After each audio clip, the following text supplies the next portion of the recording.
खुलुमबाय दिनैनि बड'लेण्ड इंखं स्टुडिअ'आव आं प्रनय दैमारि दिनैनि गाहाय रादाबाव दङ।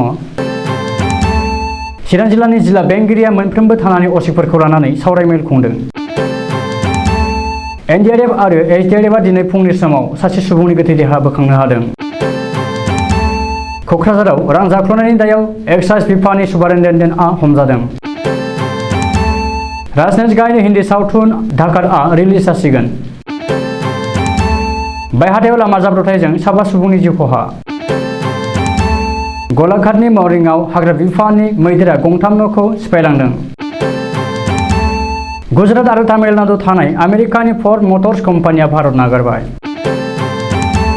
सदनियाफोरनो ट्राइबेल फोरमानलाइ होनायखौ बन्द खालामनांगौ होननानै बड'लेण्ड जनजाति सुरक्षा मन्चनि दाबि। दानिया दङ आबुं रादाब।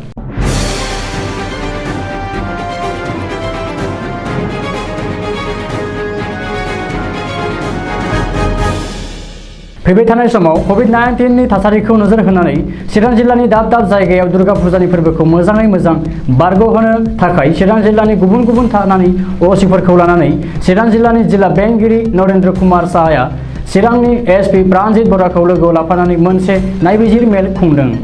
बेनि अनगायैबो चिरां जिल्लानि बेन्दोंआव आथिखालनि आयेनारि बेबस्था आरो थासारिखौ लानानै गोथौयै सावरायनाय जादों होननानै सुलुङाव फोरमायदों। मानो होनोब्ला फुजा फोरबोआव गोबां सुबुंनि थुबुर जायो आरो ओजोंहाय कर'नानि थासारिया दासान्दि गैया बादिब्लाबो बेनि थाखाय होबथालु राहा लानाया जोबोर गोनांथार। भासा आइलेण्डनि बिश्वनाथ गाथोननिफ्राय एनडीआरएफ आरो एसडीआरएफआ दिनै फुंनि समाव सासे सुबुंनि गोथै देहाखौ बोखांनो हादों। जाय सुबुंनि मुंखौ इन्द्रेश्वर बरा होननानै मोनथिनाय जादों। फोरमायनो नांगोन दि बुधबारखालिनि रायजोनाङै समखिखांहोनाय दिङा जाब्रबथाय माजुलि निमाथि घाटनि गिख्रंथाव जाथायाव सानै सुबुंखौ नागिरनानै मोनाखैमोन। नाथाय एनडीआरएफ आरो एसडीआरएफआ नागिरनानै दिहुननो थाखाय गोख्रोङै नाजाथाबदोंमोन। जाहोनाव दिनै फुंनि समाव सासे सुबुंनि गोथै देहाखौ बोखांनो हादों एनडीआरएफ आरो एसडीआरएफआ। मोनथिनाय बादिब्ला बिश्वनाथ जिल्लानि सिङाव थानाय भासा आइलेण्डनि बिश्वनाथ गाथोननिफ्राय गोथै देहाखौ बोखांनो हादों। जायनि मुंखौ इन्द्रेश्वर बरा होननानै सिनायथिनो हादों। फारसेथिं सासे सुबुंनि गोथै देहाखौ दासिमबो नागिरनानै दिहुननो हायाखै होननानै सुलुङाव फोरमायनाय जादों। आसाम पुलिसनि एन्टि करापसन ब्रान्चआ क'क्राझार एक्साइज बिफाननि सुपारिनटेन्डेन्ट हेमज्योति बराखौ जाख्ल'नायनि दायाव एरेस्ट खालामदों। पुलिसनि सुलुङाव फोरमायनाय बादिब्ला हेमज्योति बराया क'क्राझार नोगोरावनो मोनसे न'खराव भारा थायोमोन आरो बै न'आवनो जाख्ल'नायनि खामानिखौ मावबोबाय थायोमोन। बांसिन मिथिनो थाखाय आथिखालाव पुलिसआ बै भारा न'आव सिग्रोमनाय खामानिखौ खालामबावदों होननानै मिथिहोदों। राजनेश गायनि बिथोन होनायजों रिलिज जासिगोन हिन्दी सावथुन धाकादआ। फैगौ अक्ट'बर दाननि 1 खालार खालि रिलिज जासिगोन गोदानै फैनो गोनां सावथुन धाकादआ। फोरमायनो नांगोन दि राजनेश गायनि बिथोन होनायजों फैनो गोनां हिन्दी सावथुन धाकादआ फैगौ अक्ट'बर दाननि 1 खालार खालि रिलिज जासिगोन। मोनथिनाय जायोदि फावखुंग्रि कंगना रनौतनि फाव खालामनायजोंनो जागायजेनो राजनेश गायनि सावथुन धाकादआ। मख'नो गोनांदि बे सावथुननि अफिसियेलि ट्रेलाराबो बावैसो सान सिगाङावसो फोसावजाखांबाय। जाय सावथुना अक्ट'बर दाननि 1 खालार खालि रिलिज जानो थांगासिनो दङ।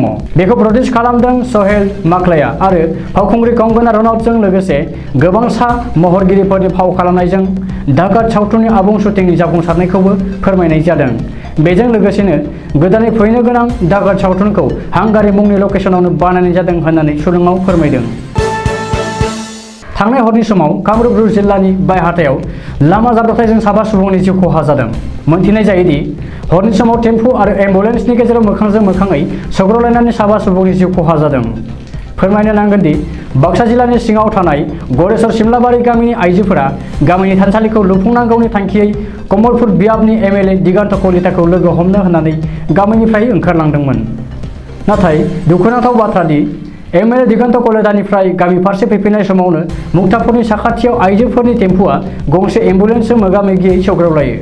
जाहोनाव गोब्राबै सौग्रावलायनायनि जाहोनाव 7 सुबुङा जिउ गोमायो आरो 7 गोब्राबै जोखोम जादों होननानै सुलुङाव फोरमायदों।